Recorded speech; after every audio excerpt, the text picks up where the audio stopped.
Hi, today I'm going to be talking all about menopause for men. Yes, you heard it, menopause for men. No, I'm not talking about the angiopause. I'm talking about menopause from a male perspective. So we're turning it on its head. I'm not going to do a handstand or a headstand. So the first two videos were all about menopause at home, and the next two are going to be all about menopause at work. And in today's video, we're going to be talking about all about why it's so difficult to have those conversations around menopause, because after all, surely it's just another life phase. Well, yes, it is. But the reason we have that sort of discomfort around menopause is because we've had centuries of stereotypes, negative stereotypes, and bias, as we would call it, in the workplace around about menopause. So unpicking those is quite tricky, and it can make people feel very uncomfortable indeed. And that's women and men. It's not specific to men, although men most definitely feel very uncomfortable around this. And some of that is because until maybe even 10 years ago, it was considered a women's issue. God, I hate that term.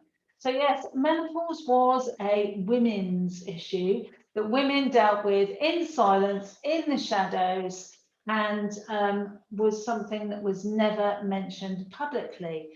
But because there are more and more women within the workplace than there have ever been, in fact, women over the age of 50 are the fastest growing employed demographic in the UK. It means that menopause is something that more and more workplaces are having to confront. And well, of course, there's more of us in senior positions than ever before.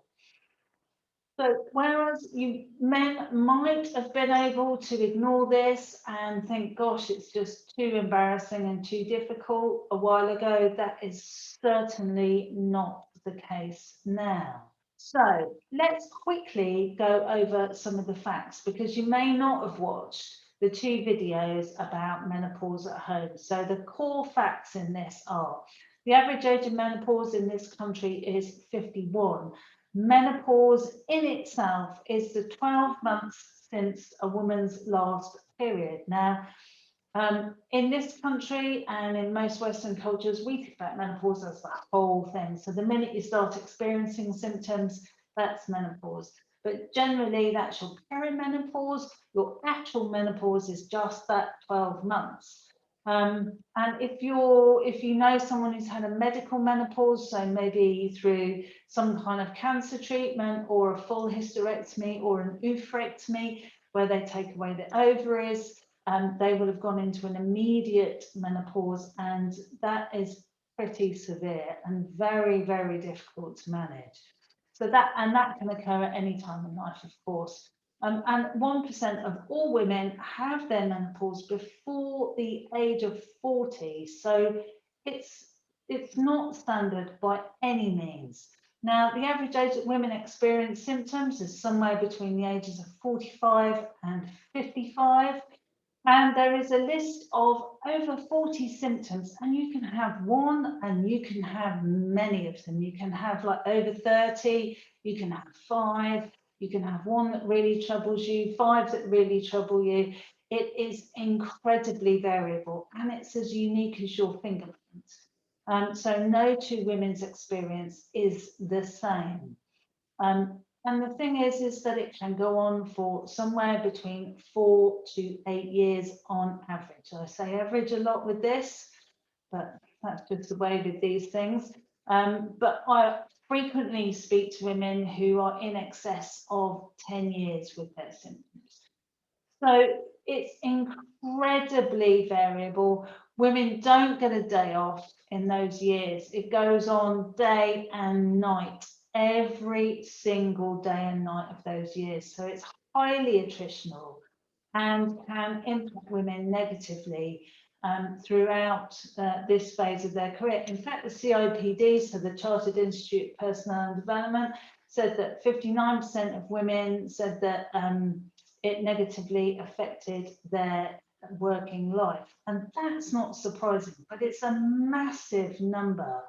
So women do have to deal with this. And because we're the first generation to experience it in the workplace en masse, we are breaking taboos, we are breaking down walls about this. We are having to create those conversations where women before us never did, because either A, they weren't in the workplace, or B, culturally, there was no understanding or even any appetite to understand what was going on.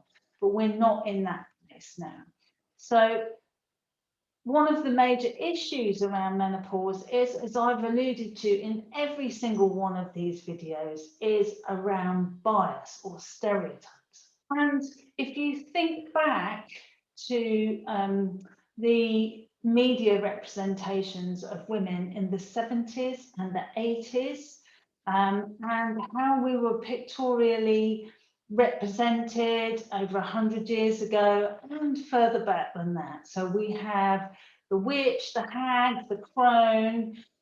We have terms like past it, difficult, dried up old prune, gosh, you don't know where you are with her. All those terms are things that are said about women of menopausal age. And that was the general sort of script about women in their late 40s and beyond.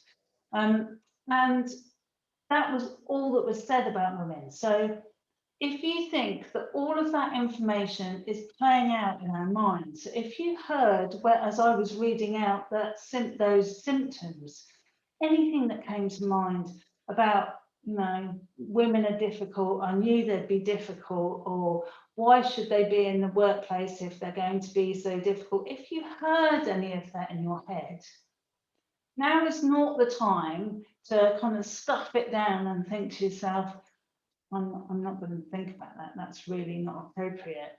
Congratulate yourself for revealing that piece of information, because bias it's part of being human. It's your brain's way of saving energy. So if you absorb, as we all did who grew up in the 70s and 80s, if we all absorb the information and the negative messaging about women of menopausal age. So what's going to happen when you hear the word menopause and women of menopausal age is it's going to just go, oh, I know what that means. I'm going to bring back that information.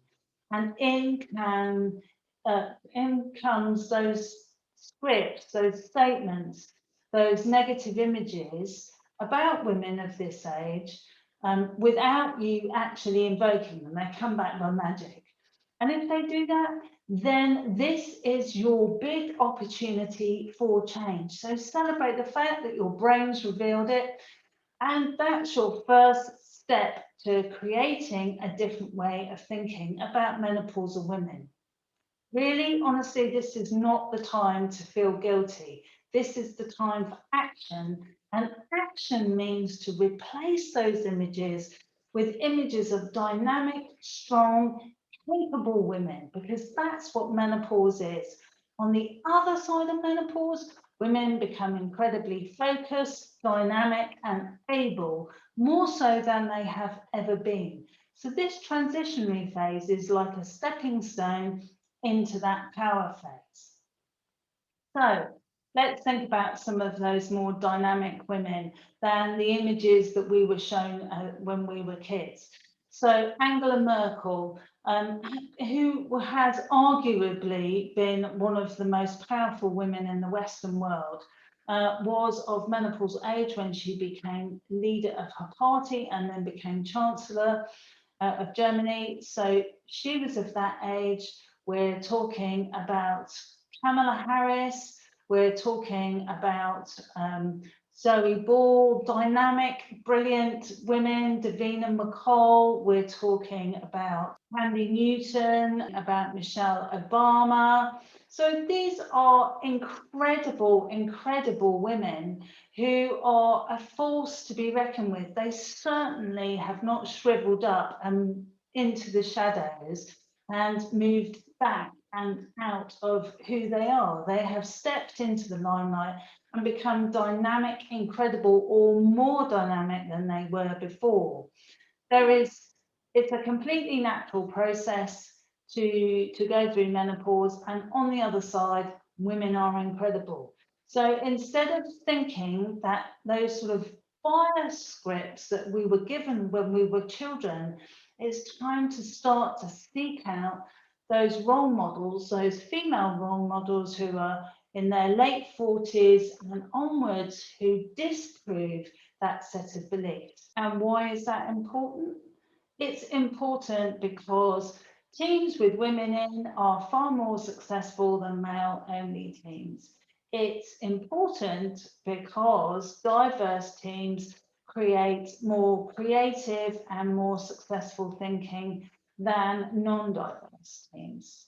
And equally, it's important because every single woman in your workplace needs you to think about menopause in a more modern and appropriate way than those stories that we were given when we were children. It really is worth the effort. And the fact that you're here proves that you're on the path to changing that way of thinking anyway, that you've already questioned it.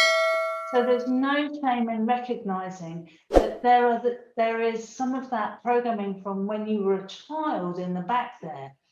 What's the opportunity? Is saying this is no longer appropriate and this is the way I'm going to think instead.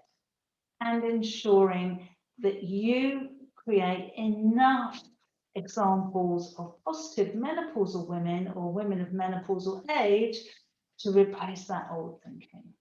I know that you can do that. And if you're thinking to yourself, well, that's great, but how do I have those conversations with the women in my office? Now I've got this new set of thinking. How do they know that I'm not that way? How do they know that I'm here to support them? Well, we will be talking about that in the next video. So please subscribe, leave a message, and I will see you soon.